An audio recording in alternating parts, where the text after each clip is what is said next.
And if you wish to have encounters, listen to these things carefully. Number one, to have encounters, you must have the law of burdens at work in your heart. Encounters only happen to those who have burdens. This is why sometimes you search for truth. There are times when I get discharged of all the spiritual burdens I have. I'm looking for meetings, men who carry words that can impregnate me. And when you come, somebody shoots a burden to you, and suddenly you have desire to help the poor. Suddenly you have desire to sponsor God's agenda. Suddenly you have desire for rulership so that you can help a nation. That burden becomes the channel through which God comes in. Moses had an encounter, but something provoked it. In Exodus 2:11, he said when Moses was come of age, he refused to be called the son of Pharaoh's daughter, choosing rather to suffer affliction with the people of God than the pleasures of Egypt. That burden was what drove him to kill an Egyptian. So when the burden woke up, God woke up. The moment there's a burden in your heart, he sends signal to heaven. Oh my God. And trust me, headquarters will respond. When signal go there, it said the prayers of the saints are sent to heaven as orders. So there are things that leave our heart. They are fragrances in the spirit. The moment you have a burden and you say, Lord, how can I change this country? Whew. Fragrance. Then you see angels that have not been mobilized since the world began. God will now send them. This is the time for Africa. Meanwhile, what activated those angels were the burdens of your heart. And then things begin to move in the heavens. You suddenly discover a place where nobody has been president before. Politics of heaven begins. You know, people think they are doing politics of earth, on earth. Earth is a realm of manipulation. The real politics is in the spirit. That's why our politicians who know what is happening, they don't depart from shrines. But there's a superior realm. It's the presence of Abba. But for you to activate that, there must be a body. Never allow anything discharge burdens from your heart. When you lose burden, you become naked in the spirit. There's nothing for the Holy Ghost to incubate upon. But those who carry burden, heaven is mindful of them. The first law of encounter is the law of burdens. The second law of encounter is the law of hunger and seeking. If you don't seek, you won't find. Spiritual things are too precious. They are only revealed to seekers. They say if you seek, you find.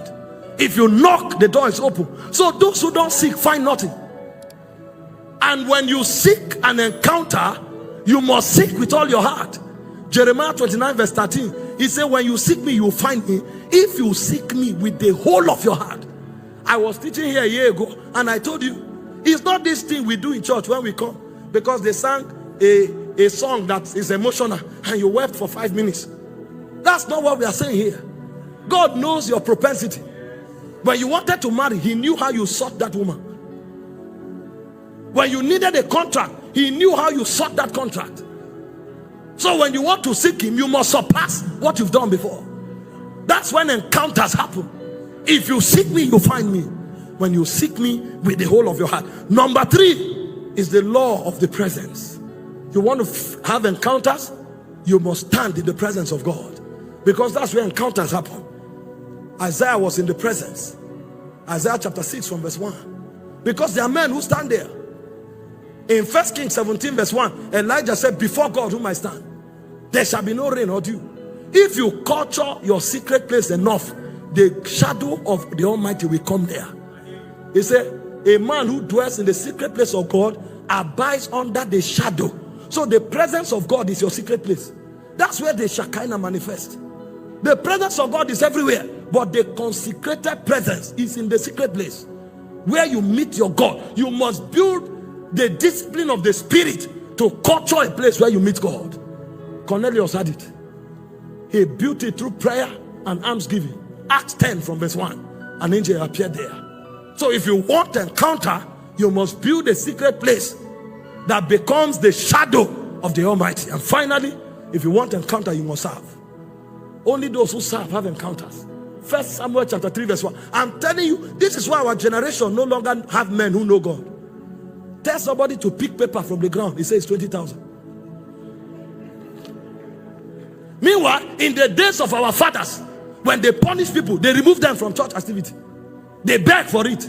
But our generation, you call, you pamper, You pay before they do. I know there's a place of having a staff, a body of staff in church. But if everything you do for God, they pay you for it, you are a hireling. You have no place in the corridors of heaven. That's why you can never know God. All you know about God, somebody will tell you. And if you don't know him in time, there's no guarantee that you know him in eternity. So there are people who will only hear about God for a lifetime and for all eternity. But John said that which was from the beginning, which we heard, which we looked upon, and our hands handled. We have handled this thing. It's no longer a story somebody told us, but the pathway to routing it is service. He said in 1 Samuel 3 from verse 1, and he said in those days the child Samuel ministered, that's service, unto the Lord before Eli. He said the word of the Lord was scarce, there were no open vision. But a man who serves in truth, the word can be scarce. From verse 2, 3 and 4, suddenly he was sleeping on the altar when the Ewe lamp was out, and he heard the voice, Samuel. He went to Eli. He took the high priest 3 times to know it was God, because it was long somebody heard God. And if God comes, is it this little boy? It's the one who serves God sees, not the one who is old or young. It's not about age, it's about service. And God spoke to the boy. And Eli said, when next you hear, say, God, Lord, thy servant is listening, speak. And that was how God began a new dispensation with a young boy. No credential, no training, no stature, no ranking, but he had service. He had service. See, every opportunity you have to serve, do it with all your heart. Apart from the fact that it occasions reward, it opens you up to dimensions of God. Encounters. And this is not just I saw God, it changes your life. In verse 20, the word of the Lord appeared to Samuel again in Shiloh. Verse 21 now. In verse 20, none of his words fell to the ground. And he said, from Beersheba to Dan, the whole Israelites knew that Samuel was a prophet. He found this place. He found this place. There is a place God has designed for you, but it will take an encounter to enter there. The guy found this place, but he routed it through service. You want to be reset, you must have encounters. And encounters are not for a few, they are for every one of us. But do you have a burden? Are you a seeker? Do you serve? Those are the precursors of encounters. An encounter is a precursor of spiritual reset.